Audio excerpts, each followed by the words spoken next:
Waaqayyo gooftaan machaa akkana jedhe gargar. Haala qaala'insa jireenyaa sirreessee haala mijeessuu. Asirtuu? Maal jetta? Akkasii biyyaa barbaadda? Waan tokko sii jedha Waaqayyo. Na dhagayeera Waaqayyo. Mee Waaqayyo dhageessii jedhee nama simadiyyu. Waaqayyo dhagaanii baala mijeessee Waaqayyo.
Namni si qophaa'e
Mijessa.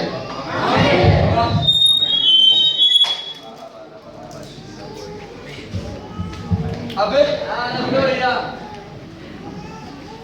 Imana kupa jitani. Kari tu kata miti. Yesus tu jadi karai saya masa di Indonesia ni. Yesus tu karai saya kan abe. Abe, abe. Abe, abe. Tu kita masih ada di Siif jadi. Haala bicara ini. Aji berbuka ini. Oke kita sampai kalau tu ini. Siif jadi apa sih? Haala bicara ini. Aji berbuka ini. Cukup ya apa yang berbuka ini. Angkau kasih anak Haala yang bicara. Yesus. Apa sahaja Yesus. Nama Yesus. Mudah Yesus. Mudah juga sangat jauh. Mudah juga sangat jauh. Apa juga sangat jauh. Yesus juga sangat jauh. Yang sudah pada buat deh. Tanpa dia tangan itu lagi baru sudah lima. Ada orang yang terbaca. Ujungnya berwarna warna bilang sanggar. Sanggar juga. Jadi dari kamu deh. Yang paling sari kamu. Kalau mama dicire. Ini kita kontak jalan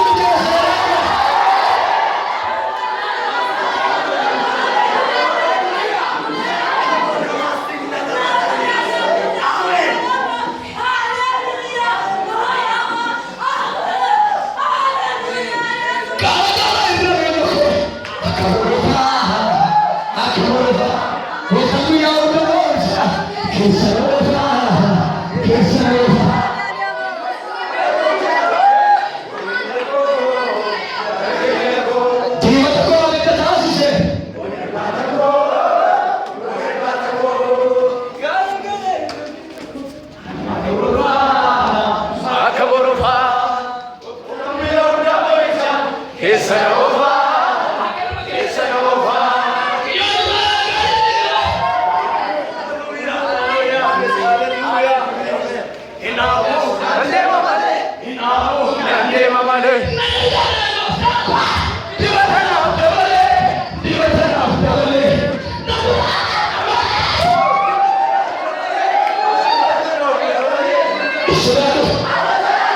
Sudah